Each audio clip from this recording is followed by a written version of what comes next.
प्यारे बच्चों, जैसा कि आपको भूगोल के प्रथम अध्याय में आपको पहले परिचय दिया गया था संसाधनों का, उसके बाद संसाधनों के प्रकार या संसाधनों का वर्गीकरण किया गया। वर्गीकरण पर जैव संसाधन, अजैव संसाधन के संदर्भ में आपको जानकारी दी गई थी। तदुपरांत उत्पत्ति के आधार पर जो है संसाधन दो प्रकार के होते हैं, जैव और अजैव। वे संसाधन जिसमें जीव विद्यमान होता है जैव संसाधन कहलाता है। ऐसे जैसे मनुष्य, वनस्पति, प्राणीजात, मत्स्य, पशुधन आदि ऐसे संसाधन जो है जैव संसाधन कहलाते हैं। अजैव संसाधन इसके नाम से स्पष्ट हो रहा है, इसमें वे वस्तुएं सम्मिलित हैं जो निर्जीव हैं, जिसमें जीवन नहीं पाया जाता, जैसे कि जो है ऐसे संसाधन अजैव संसाधन कहलाते हैं, जैसे चट्टानें और धातुएं। इसी क्रम में आगे बढ़ती हुई समाप्तता के आधार पर संसाधन को दो भागों में विभाजित कर दिया गया, नवीकरणीय योग्य संसाधन, अनवीकरणीय योग्य संसाधन। इसके नाम से स्पष्ट हो रहा है कि भौतिक, रासायनिक या यांत्रिक प्रक्रियाओं के द्वारा पुनः उत्पन्न किया जा सकने वाला संसाधन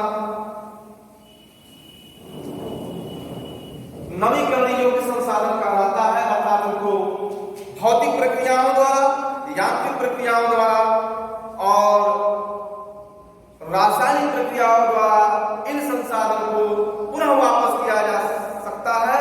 ऐसे संसाधन को जो है नवीकरणीय योग्य संसाधन का अर्थात कहने का तात्पर्य यह है बच्चों कि ऐसे संसाधन जिन्हें कई प्रक्रियाओं के द्वारा पुनः प्राप्त किया जा सकता है, ऐसे संसाधन को नवीकरणीय योग्य संसाधन कहा जाता है। उदाहरण स्वरूप जैसे पवन ऊर्जा, ज्वारीय ऊर्जा, सौर ऊर्जा, वायु ऊर्जा, भूतापी ऊर्जा, जल ऊर्जा और पवन ऊर्जा आदि। अर्थात ये जो है नवीकरणीय योग्य संसाधन कहलाते हैं। आप एक बार और कंठस्थ कर लें, मैं इसको एक बार और दोहरा दे रहा हूं। नवीकरणीय योग्य संसाधन अर्थात इसके अंतर्गत भौतिक, रासायनिक, यांत्रिक प्रक्रियाओं के द्वारा इनको पुनः वापस या पुनः प्राप्त किया जा सकने वाले संसाधन को नवीकरणीय योग्य संसाधन कहा जाता है।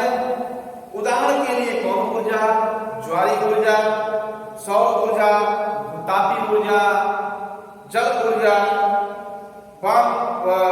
वन्यजीव नवीकरणीय योग्य संसाधन के अंतर्गत इनको शामिल किया जाता है। अब दूसरा संसाधन समाप्तता के आधार पर अनवीकरणीय योग्य संसाधन। अनवीकरणीय योग्य संसाधन से तात्पर्य ऐसे संसाधनों से है जो किसी भी प्रक्रियाओं के द्वारा, चाहे वह यांत्रिक हो, चाहे भौतिक हो, चाहे रासायनिक हो, किसी भी प्रक्रिया के द्वारा इनको पुनः वापस या प्राप्त नहीं किया जा सकता। ऐसे संसाधन को अनवीकरणीय या अनवीकरणीय योग्य संसाधन कहा जाता है। प्यारे बच्चों, एक बात और आप इसको जो है कंठस्थ कर लें कि एक लंबे भूवैज्ञानिक अंतराल में इन संसाधनों का विकास होता है। खनिज और जीवाश्म ईंधन इस प्रकार के संसाधनों के उदाहरण हैं। इसको बनने में लाखों वर्ष लग जाते हैं। ऐसे संसाधनों को बनने में लाखों वर्ष लग जाते हैं। इनमें कुछ संसाधन जैसे धातुएं होती हैं, पुनः चक्रीय और कुछ संसाधन जीवाश्म होते हैं, जैसे ईंधन, जीवाश्म ईंधन अचक्रीय है, अर्थात इन्हें वापस किया जा सकता, या पुनः ये किसी भी प्रक्रिया के माध्यम से इनको पुनः प्राप्त नहीं किया जा सकता। ऐसे संसाधन को अनवीकरण योग्य संसाधन कहते हैं। अब इसी क्रम में आगे बढ़ते हुए स्वामित्व के आधार बंटवारा किया गया संसाधन का बच्चों। स्वामित्व के आधार पर व्यक्तिगत संसाधन याद रखें, स्वामित्व के आधार पर व्यक्तिगत संसाधन, सामुदायिक स्वामित्व वाले संसाधन, राष्ट्रीय संसाधन, अंतरराष्ट्रीय संसाधन। अब आपको कभी ये 4 भागों में इसको बांटा गया। एक बार पुनः जो है करणीय संसाधन को आपको एकदम क्लियर स्पष्ट कर दे। यदि एक प्रश्न में आता है कि अनवीकरणीय योग्य संसाधन किसे कहते हैं या अनवीकरणीय संसाधन किसे कहते हैं, तो प्यारे बच्चों वे संसाधन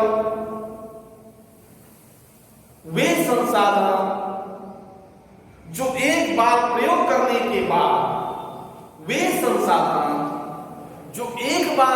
करने के बाद समाप्त हो जाते हैं, अर्थात उनको पुनः वापस नहीं किया जा सकता। ऐसे संसाधन को अनवीकरणीय संसाधन कहते हैं। जैसे उदाहरण जीवाश्म या ईंधन। अब इसके आगे देखिए, स्वामित्व के आधार पर मैं पहले बता दिया आपको, स्वामित्व के आधार पर संसाधनों को 4 भागों में बांटा गया। व्यक्तिगत संसाधन, सामुदायिक स्वामित्व वाले संसाधन, राष्ट्रीय संसाधन, अंतरराष्ट्रीय संसाधन। अब बेटा जैसे कि इसके नाम से ही स्पष्ट हो रहा है, व्यक्तिगत संसाधन में संसाधन कहलाते हैं जिस पर किसी विशेष व्यक्ति का स्वामित्व होता है। ऐसे संसाधन को व्यक्तिगत संसाधन कहा, साधारणतः उसे व्यक्तिगत संसाधन कहा जा सकता है। ऐसे संसाधन जिस पर निजी व्यक्तियों का स्वामित्व होता है, ऐसे संसाधन को व्यक्तिगत संसाधन कहा जाता है। जैसे बाग, चारागाह, तालाब, कुओं का जल आदि संसाधनों को व्यक्तिगत संसाधनों के अंतर्गत सम्मिलित कर सकते हैं। प्यारे बच्चों, व्यक्तिगत संसाधन वह संसाधन है जिस पर स्वामित्व विशेष निजी व्यक्तियों का होता है। ऐसे संसाधन को व्यक्तिगत संसाधन कहते हैं। व्यक्तिगत संसाधन का उदाहरण बाग हो गया, चारागाह हो गया, तालाब हो गया, कुओं का जल आदि व्यक्तिगत संसाधन के उदाहरण है। अब आ जाइए अगला, सामुदायिक स्वामित्व वाले संसाधन। इसी क्रम में बढ़ते हुए आगे चले। सामुदायिक स्वामित्व वाले संसाधन ऐसे संसाधन जिस पर किसी विशेष व्यक्ति का स्वामित्व न होकर किसी समुदाय समूह का स्वामित्व होता है, तो उसे सामुदायिक स्वामित्व वाले संसाधन कहेंगे। और स्पष्ट करने के लिए आपको मैं बता दूं, समुदाय के सभी सदस्यों को ये साधन उपलब्ध होते हैं। गांव की चारागाह, भूमि, श्मशान भूमि, तालाब और नगरीय क्षेत्रों, सार्वजनिक पार्क, पिकनिक स्थल, खेल का मैदान, वहां रहने वाले लोगों के लिए सामुदायिक स्वामित्व वाले संसाधन होते हैं। कहने का तात्पर्य हो गया सार संक्षेप में कि सामुदायिक स्वामित्व वाले संसाधन वे संसाधन हैं जिस पर किसी समुदाय का स्वामित्व होता है और उसके पूरे समूह का स्वामित्व होता है। जैसे गांव की चार भूमि, तालाब, सार्वजनिक पार्क, खेल का मैदान, वहां के रहने वाले सामुदायिक स्वामित्व वाले संसाधन कहलाते हैं या उपलब्ध हैं। अब आ जाइए राष्ट्रीय संसाधन। अगला है राष्ट्रीय संसाधन। देश में पाए जाने वाले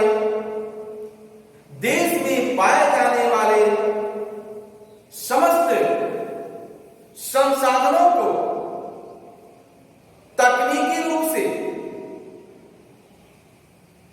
राष्ट्रीय संसाधन कहते हैं। देश में पाए जाने वाले समस्त संसाधनों को तकनीकी रूप से राष्ट्रीय संसाधन कहते हैं। किसी भी देश की सरकार को यह कानूनी अधिकार प्राप्त है कि वह व्यक्तिगत संसाधनों को भी जन सामान्य के हित में अधिग्रहित कर सकती है।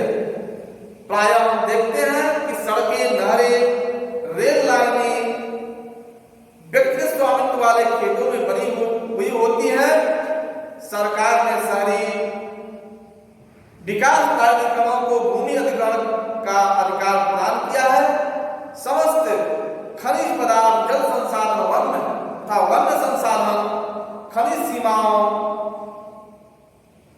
वन संसाधन, राजनीतिक सीमाओं के अंदर की समस्त भूमि 12 समुद्री मील 12.2 किमी तक महासागरीय क्षेत्र, भूसागरीय समुद्र, इन में पाए जाने वाले समस्त संसाधन राष्ट्र की संपदा है। अर्थात राष्ट्रीय संसाधन वे संसाधन हैं जो समस्त देश में पाई जाती हैं। इस पर समस्त देश के निवासियों का स्वामित्व होता है। ऐसे संसाधन को राष्ट्रीय संसाधन कहते हैं। जैसे रेल मार्ग, सड़क, समुद्र, जल, खनिज पदार्थ आदि, ये सब जो है राष्ट्रीय संसाधन के उदाहरण है। अब आ जाए अंतरराष्ट्रीय संसाधन। अंतरराष्ट्रीय संसाधन, कुछ अंतरराष्ट्रीय संसाधनों को, कुछ अंतरराष्ट्रीय संस्थाएं संसाधनों को नियंत्रित करती है। तट रेखा से 200 समुद्री मील की दूरी अपवर्जक आर्थिक क्षेत्र से पूरे खुले महासागरीय संसाधनों पर किसी देश का अधिकार नहीं है।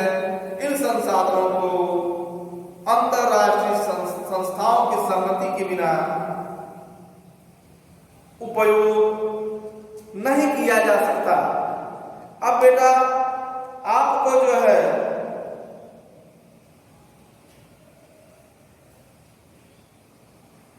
स्वामित्व के आधार पर संसाधनों का, स्वामित्व के आधार पर 4 संसाधनों का उल्लेख किया गया। इन चारों संसाधनों का मैं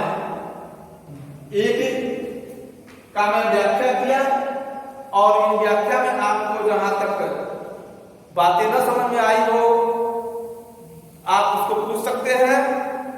एक बार मैं लास्ट वाले को पढ़ा दे रहा हूं। अंतरराष्ट्रीय संसाधन, अंतरराष्ट्रीय संसाधन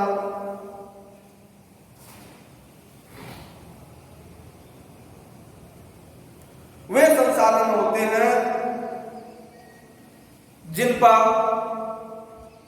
किसी विशेष देश का स्वामित्व न होकर के अन्य देशों का भी उस पर नियंत्रण होता है। जैसे समुद्री तट की रेखाएं और बंदरगाह,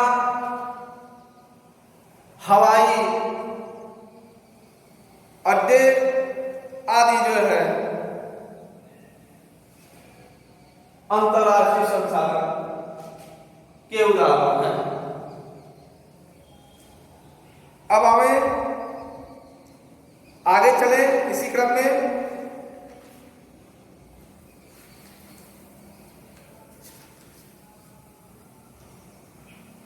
आखिरी वर्गीकरण है विकास के स्तर के आधार पर संसाधनों को दो भागों में विभाजित किया गया, संभावी संसाधन और विकसित संसाधन। जैसा कि इसके नाम से स्पष्ट हो रहा है, वे संसाधन जिसका किसी राज्य, प्रदेश या क्षेत्र में प्राप्त होने की संभावना हो या पाए जाने की संभावना हो, ऐसे संसाधन को संभावी संसाधन कहते हैं। एक बार और ध्यान दें, ऐसे संसाधन जो किसी प्रदेश में विद्यमान होते हैं लेकिन उनका उपयोग नहीं किया जाता, उनका उपयोग नहीं किया गया है, उन्हें संभावी संसाधन कहते हैं। उदाहरण के लिए भारत के पश्चिमी भाग, विशेषकर राजस्थान, गुजरात में पवन ऊर्जा और सौर ऊर्जा संसाधनों की व्यापक संभावना है, किंतु अभी तक इनका सही ढंग से विकास नहीं हुआ है। अब आ जाए विकसित संसाधन। ऐसे संसाधनों को विकसित संसाधन कहते हैं। ऐसे संसाधनों को विकसित संसाधन कहते हैं जिनका सर्वेक्षण किया जा चुका है और उनके उपयोग गुणवत्ता और मात्रा निर्धारित की जा चुकी है। संसाधनों का विकास प्रौद्योगिकी और उसकी संभाव्यता के स्तर पर निर्भर करता है। तो बच्चों, आज आपको मैं संसाधनों के प्रकार या संसाधनों के का वर्गीकरण आपको मैं पिछले कक्षा में और आज की कक्षा में बता दिया हूं।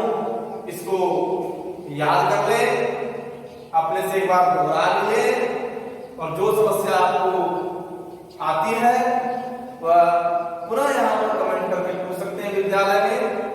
अब देखिए, अब यदि आपको आ जाए संसाधन के दो प्रकारों के नाम लिखिए, नाम उल्लेख कीजिए। तो पहला हो गया जैव संसाधन, अजैव संसाधन या नवीकरणीय योग्य संसाधन, अनवीकरणीय योग्य संसाधन, या ऐसे प्रश्न की आ सकता है समानता के आधार पर संसाधनों का वर्गीकरण किया गया, उसका उल्लेख करें। तो आप नवीकरणीय योग्य संसाधन और अनवीकरणीय योग्य संसाधन लिख सकते हैं। ऐसे सारे संसाधनों का उल्लेख कर दिया गया है। इसको आप दोहराएं, घर पे पढ़ें। जो आपको कोई समस्या आती हो उसको आप यहाँ कमेंट कर